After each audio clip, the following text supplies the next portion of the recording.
So national income की economy के अंदर एक साल में जितने भी गुड्स एंड सर्विसेज प्रोड्यूस हुए हो उसकी मॉनेटरी वैल्यू को यानी पैसों की फॉर्म में कि इतनी इतने रुपीस की हमने प्रोडक्शन की, इतने रुपीस की हमने प्रोडक्शन की, क्लियर जी। वो उसको इकट्ठा करेंगे तो जो भी फिगर आएगी वो हमारे पास नेशनल इनकम की। फॉर एग्जांपल आपका एग्रीकल्चर सेक्टर पाकिस्तान में उसने कितनी प्रोडक्शन की एक साल के अंदर, आपकी इंडस्ट्री सेक्टर है, आपकी सर्विस सेक्टर है, सर्विस सेक्टर में जो आपकी educational sector, medical institute sector, मतलब जो गुड्स जो सर्विसेज की शक्ल में वो प्रोवाइड करते हैं अपनी खदमात। तो एक साल के अंदर जितने भी गुड्स एंड सर्विसेज प्रोड्यूस्ड हुए हों उन सब की फिगर को जमा करेंगे और जो भी फिगर आएगी उसको हम कहेंगे नेशनल इनकम। इसने आपको मिसाल दी। In other word it is the amount of all products. For example उसने apple, chairs, computer, hotel and T shirt and the society produce using land, labour, teak and cable it equal to the sum of money value consumption and investment goods along with the government purchases. तो मुल्क के अंदर जितने भी goods and services produced हुए हों, ठीक है ना, 4 फैक्टर ऑफ प्रोडक्शन को इस्तेमाल करके जो भी फिगर आएगा क्लब करेंगे, जमा करेंगे और वो हमारे पास नेशनल इनकम की फिगर आ जाएगी। ठीक है, ये अभी पढ़ेंगे आफ्टर इनडायरेक्ट टैक्सेस, ये अभी पढ़ेंगे इंशाल्लाह। ठीक है ना, इन सिर्फ अभी ये सब क्लियर हो जाएगा। ठीक है जी, इनडायरेक्ट टैक्सेस माइनस करेंगे, इसमें से अभी हो जाएगा इंशाल्लाह। लेकिन अब देखो हम अकाउंटेंट लोग हैं, ये हमारा काम नहीं है, ये स्टेटिस्टिक वालों का काम है। जो आपने पढ़ा होगा ना वो स्टेटिस्टिक में प्राइमरी डेटा और सेकेंडरी डेटा और पता नहीं क्या क्या, ठीक है ना। तो ये जो स्टेटिस्टिक्स डिपार्टमेंट होते हैं ये उनका काम होता है, हमारा काम नहीं। लेकिन हमने सिर्फ पढ़ के ना पेपर पास करना है बस, ठीक है ना। किस तरह करते हैं और पता नहीं कहाँ से करते हैं, ये हमारा काम नहीं है। लेकिन अब सवाल ये अराइज होता है कि नेशनल इनकम को मेजर करना इतना आसान काम नहीं है कि इस तरह आपने ना सब फिगर्स को जमा कर लिया और बस जो भी फिगर आएगी वो हमारे पास नेशनल इनकम की फिगर होगी। इसमें बड़े मसले होते हैं। अब ये सवाल कई दफा आ चुका है, कई दफा मतलब 2-3 दफा आ चुका है ये कि नेशनल इनकम को मेजर करना इतना आसान काम नहीं है भाई। ठीक है, क्लियर। अब ये जो डिफिकल्टीज है ना ये आप पढ़ लें, ठीक है ना, बस एक दफा पढ़ लें। There are many difficulty associated with the measurement process, यहां से आप लोगों ने करना है। ठीक है, तो 6 नंबर के लिए सवाल आ चुका है, तो काइंडली इसको आप मिस ना करें कि नेशनल इनकम को मेजर करने में क्या क्या डिफिकल्टीज हो सकती हैं। लैक ऑफ ट्रेन स्टाफ, भाई जो लोग ये डिसीजन नेशनल इनकम को मेजर करते हैं वो लोग काबिल ही नहीं है, ठीक है ना।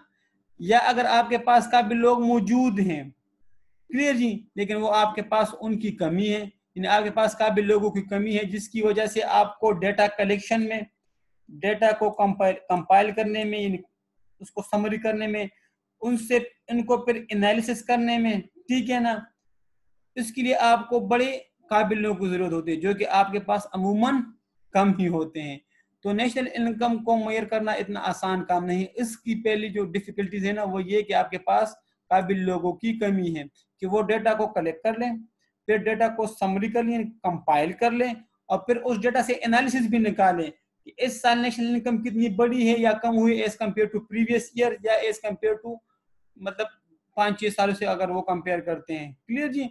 तो इनके लिए आपको काबिल लोगों की जरूरत होती है जो कि अमूमन मुश्किल होते हैं। तो इसलिए नेशनल इनकम को मेजर करना इतना आसान नहीं है, ये पहली डिफिकल्टीज है जी। इस पॉइंट में कोई इशू,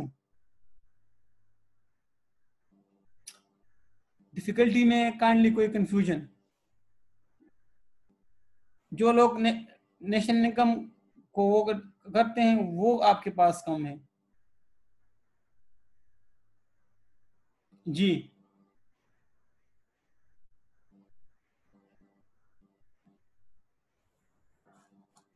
बाकियों को भी क्लियर है जी। इकरा, ठीक है, लेकत, सबागुल, सुंद, शफकत जी भाई, ठीक है। तो जो लोग डेटा कलेक्शन या डेटा कंपाइलेशन या उससे जो रिजल्ट निकालते हैं उनके लिए काबिल लोगों की जरूरत होती है जो कि अमूमन कम होते हैं। दूसरा, ये तो रहा पहला।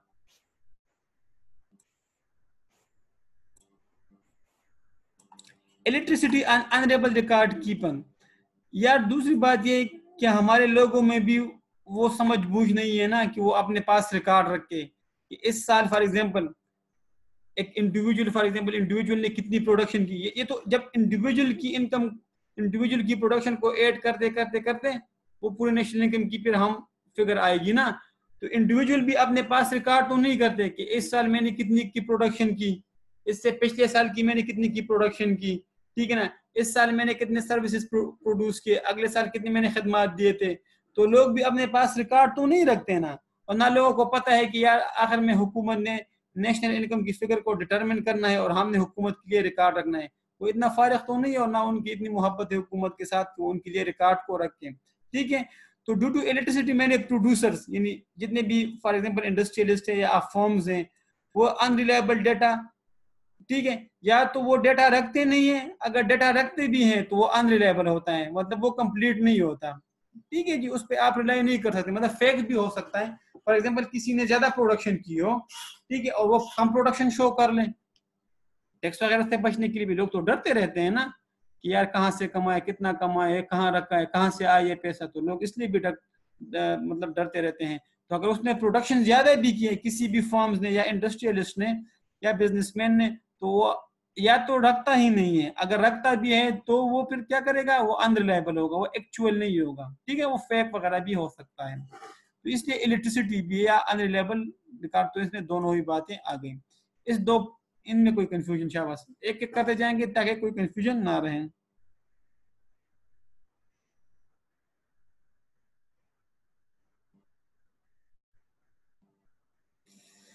तीसरा, इनएडिक्वेट इंफॉर्मेशन, या अगर हुकूमत आपसे इंफॉर्मेशन लेती भी है, ठीक है ना, हुकूमत आपके पास आके ना फिर किताब ने कितना प्रोडक्शन किया, तो आप उनको कंप्लीट इंफॉर्मेशन नहीं देते, ठीक है जी। इधर इस पॉइंट में और इस पॉइंट में मसला है कि वो अपने पास या तो रिकॉर्ड अगर रखता भी है तो वो अनरिलायबल होता है, मतलब अब रिलायबल नहीं होता या वो रखता ही नहीं। इधर जो फॉर एग्जांपल अगर वो आपसे आगे पर्सनली इंफॉर्मेशन पूछ ले कि यार अगर आपने कितनी प्रोडक्शन की है, ठीक है जी, तो आप उसको फिर गलत गलत इंफॉर्मेशन देते हो, अगर इंफॉर्मेशन दे भी देते हो तो वो इनएडुकेट होता है। तो इसमें और इसमें ये फर्क है कि वो अगर आपने कोई डेटा रिकॉर्ड किया हुआ है बुक्स में तो आप उसको गलत बता देते हो, और इधर जो है ना ये चाहे कि आपके पास पर्सनली भी आए आपसे पूछे भी तो आप फिर क्या करते हो, उसको इनएडुकेट इंफॉर्मेशन यानी गलत गलत इंफॉर्मेशन प्रोवाइड कर लेते हो, ठीक है। This includes a poorly design process, ठीक है जी, lack of infrastructure to provide information और लेक ऑफ ट्रांसपोर्ट। तो ये तकरीबन इनसे मिलता जुलता है, ठीक है। तो इन दो पॉइंट्स में ये तीन पॉइंट्स